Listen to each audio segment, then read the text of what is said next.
Siapa yang mau bertanya? Assalamualaikum warahmatullahi wabarakatuh.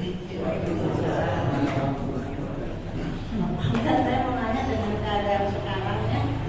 Tadi kan Pak Ustaz bilang anak kecil jaga dan ini, jadi jauh dia dari ajaran orang tuanya dari jauh dari Tuhan atau apa itu pokoknya. Nah, saya mau nanya kejadian kita sehari-hari, khususnya di grup kita ini ya. Itu ada seseorang tiap hari itu soal posting jalan kebencian atau tidak kesukaan dengan kubu sebelah. Apakah dia itu berarti hidayah nambah karena memposting istilahnya mungkin menambah keislaman dia atau gimana lah gitu, atau dapat hidayah atau hidayah itu langsung aja itu aja mau ucap.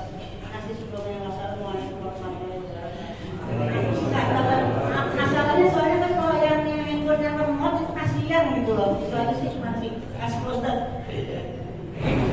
Jadi pertanyaannya, bagaimana kalau seandainya ada yang mengirim pesan di dalam pesan grup gitu ya, WhatsApp, hal-hal postingan-postingan ujaran kebencian kepada kubu sebelah, tidak suka.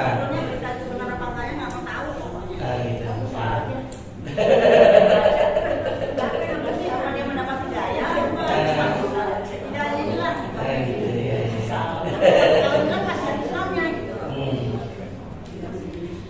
Jadi bagaimana menyikapi hal tersebut? Seseorang kalau dalam agama itu ada satu kaidah, maka sidul lafsi ala niyatil ya, atau innamal a'malu binniyat, al-umuru bimaqasidiha. Ya. Umur perkara itu tergantung tujuannya. Ketika dia melemparkan sesuatu hal, itu kembali kepada tujuan orang itu sendiri. Baik, kembali kepada tujuan orang itu sendiri. Dan yang terpenting untuk kita adalah jika seandainya itu orang ini melemparkan hal-hal yang kita sendiri tidak tahu tujuannya apa misalnya. Yang pertama adalah kita lebih baik pentingkan diri kita sendiri. Tahu ini? Kita lebih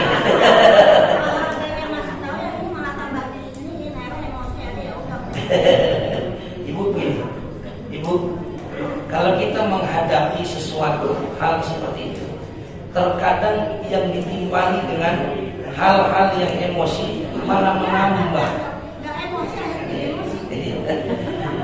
Makanya saya bilang lebih baik kita pentingkan diri kita. Bu, jangan dibaca. Bu, mohon maaf, ini saya cuma sekedar cerita. Di Depok itu saya dititipkan sama Allah pondok pesantren.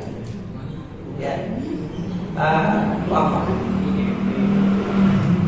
saya punya tetangga pondok, tiap hari dia istiqomah meludahi pondok. Istiqomah dia meludahi pondok. Tiap hari Bu, ya, kurang puas dia buang kotoran di depan pondok. Setiap pagi saya dan santri bersihin. Ya. Kalau saya tahu orangnya Bu, saya tahu. Saya bisa sebenarnya.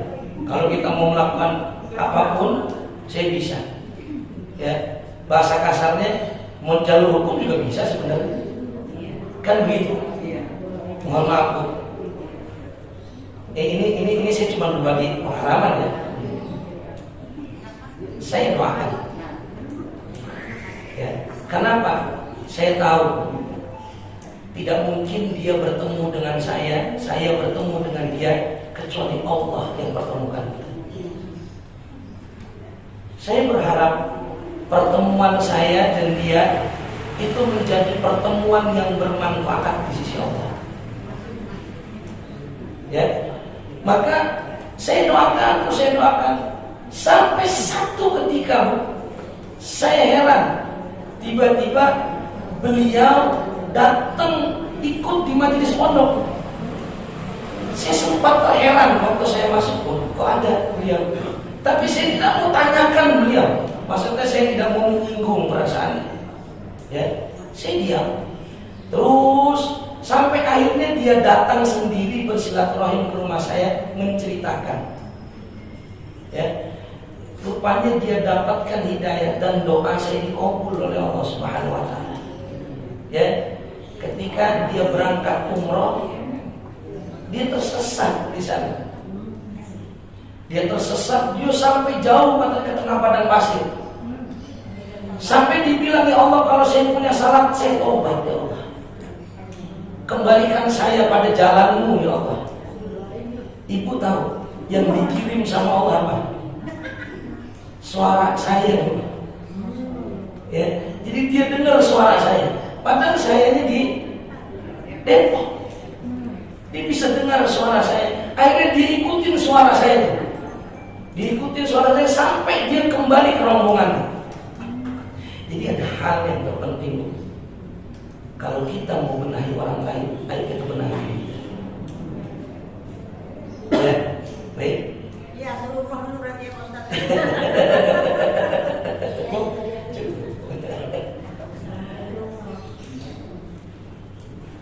Assalamualaikum warahmatullahi wabarakatuh. Saya ingin bertanya ada dua hal. Satu hal mengenai saat ini memang kita ini yang sudah masuk usia lanjut sudah berusaha menata diri untuk berkah nanti. Sedikit banyak walaupun kadang masih banyak mikir dunia, tapi insya Allah Pak bisa istiqomah terus dengan ikut majelis taklim dan sebagainya. Nah, yang ingin saya tanyakan adalah bagaimana tiap-tiap kita untuk mengajak anak-anak kita, jangan sampai kayak kita gitu Pak. Telat, istilahnya telat, alhamdulillah kita dikasih umur panjang saat ini ya. Panjang belum ya Pak ya, karena usia ya Pak ya. Tapi saya sering berpikir itu, kalau anak kita nggak dikasih umur panjang, apa yang mesti kesalahan dari orang tua ya Pak yang bisa mendidik dia, meningkatkan gitu ya Pak. Itu satu. Mohon Bapak kalau bisa ada tiap-tiapnya, apalagi Pak Ustaz kan usia anak-anak kita, gitu kan. Gimana merangkul mereka supaya maulah ikut kajian sedikit-sedikit, walaupun mereka sama kayak kita dulu muda, masih banyak juga dunianya. Nah, yang kedua adalah kalau masalah tadi Pak Ustaz, kalau orang yang bersyukur itu Allah akan menjaga kita, akan dijaga oleh Allah. Yang kedua apa katanya? Ditambah hikmatnya. Oh, menambah hikmatnya. Iya ya. Ini sebab tadi saya agak. Ya. Assalamualaikum warahmatullahi wabarakatuh.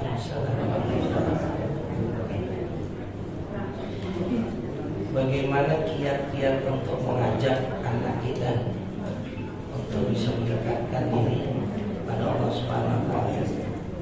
Yang pertama, ibu yang bisa menjawab secara utuh adalah ibu sebenarnya. Karena anak itu adalah bagian dari ibu. Ibu pasti ketika meminta kepada Allah, Allah akan beritahu. Karena sebenarnya itu hanya hidup kita yang berulang. Karena kalau kita lihat anak ini, saya banget ini, kan kadang-kadang suka begitu. Kalau saya melihat anak, alhamdulillah, saya dikasih anak 5 kan. Ya. Jadi saya kalau melihat anak-anak saya walaupun masih kecil-kecil, ya, saya bilang ini saya dulu kecil kayak gini nih. Ya. Jadi karena saya juga dapat cerita dari orang tua saya. Di situ saya menyadari, oh iya, satu, anak yang kita paling tahu tentang anak kita adalah kita orang tua. Ibu minta kepada Allah untuk diberikan celahnya, diberikan ingatan kita lagi. Karena bu, fawaswasa ilaihi syaitan. Hal adullukum ila syajaratul khuldi. Syaitan itu memberikan was-was kepada Nabi Adam. Kalau dia ada, hal adullukum ila syajaratul khuldi. Wahai Nabi Adam, mau nggak saya tunjukkan kepada pohon yang kekal, yang bisa membuat kamu kekal di surga? kalimat ini sebenarnya kalau kita telaah, Allah lebih memberitahu iblis, syaitan itu menggunakan jalan di saat manusia nggak ngeh.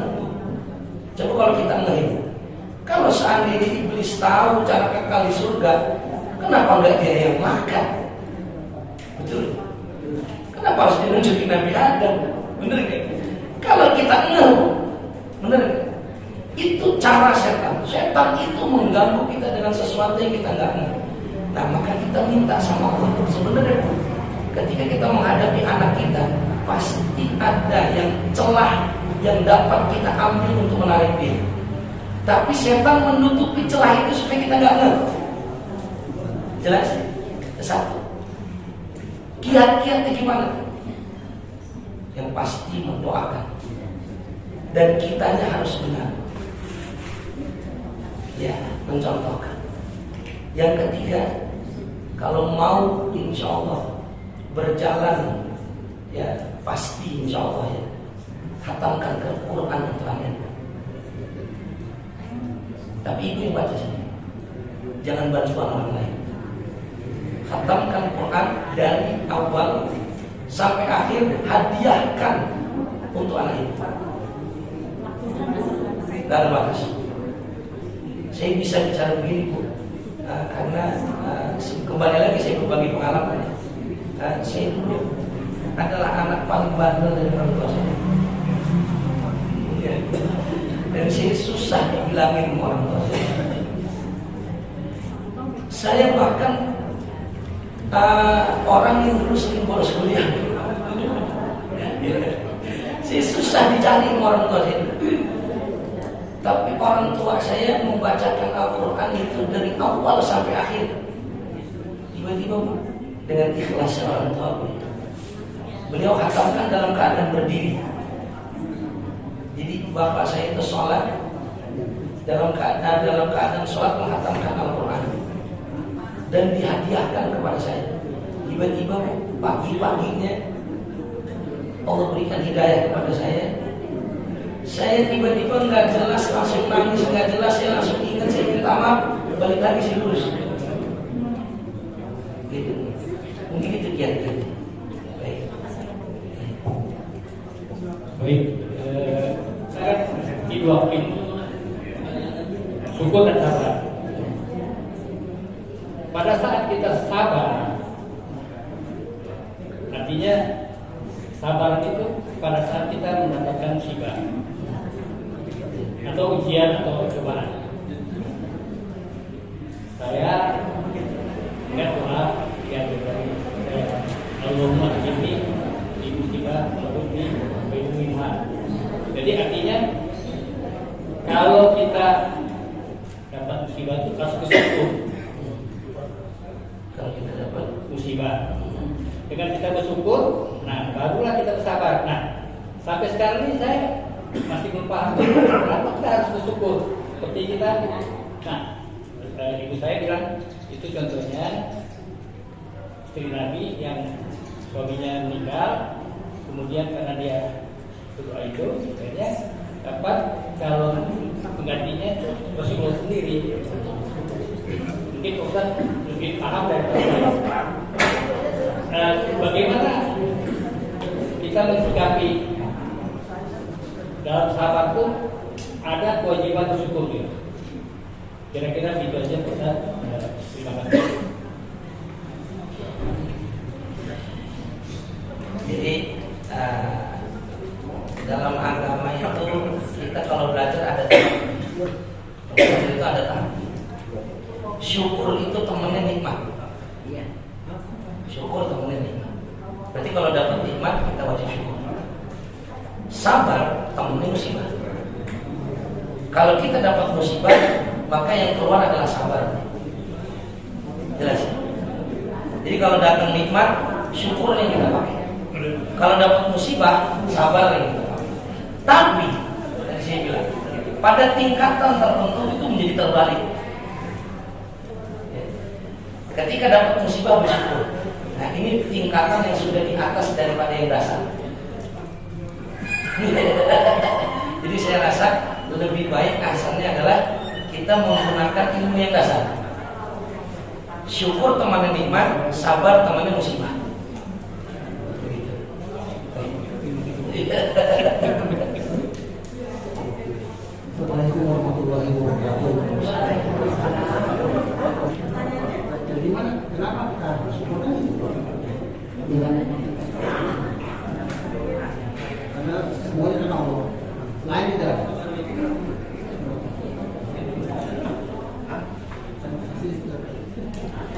Mungkin Bapak lebih ingin memberikan pernyataan kepada pertanyaan. Ya. Menyatakan bahwa itu saya bersyukur.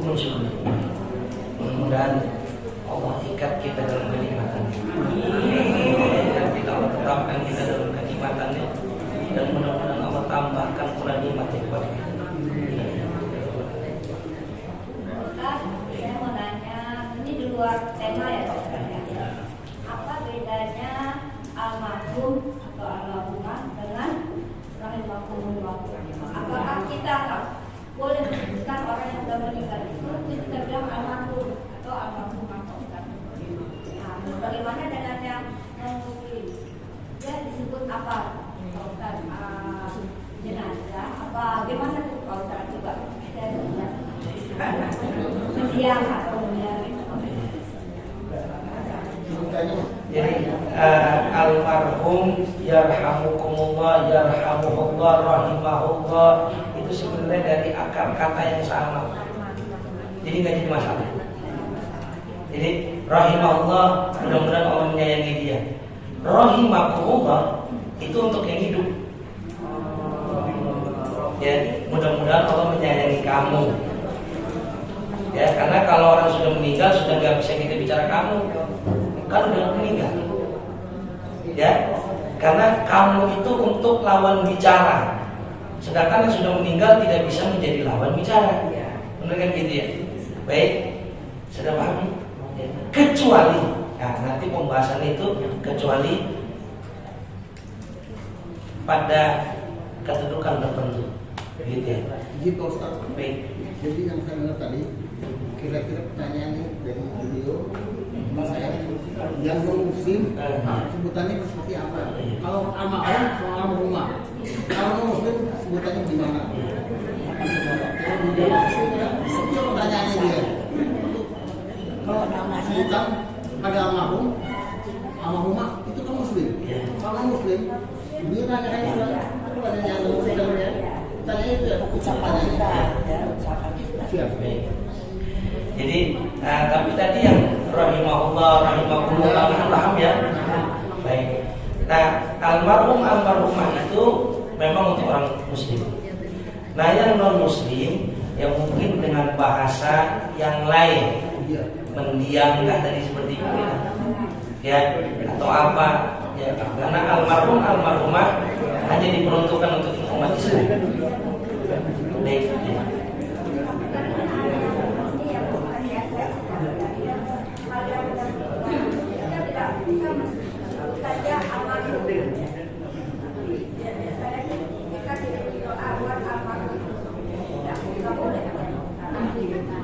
Menyebut almarhum apa mengirim doanya ya nggak boleh.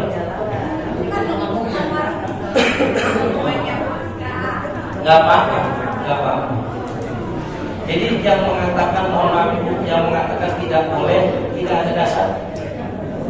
Ya, sebab begini Bu, kalau saya mau ngomong sama bapak ini contohnya, bapak yang saya sayangi boleh nggak? Masalah. Bapak yang saya hormati, ibu yang saya hormati, boleh nggak? Masalah nggak? Sama. Jelas ya. Jadi barangnya almarhum itu nama kita yang menghormati yang bisa. Baik.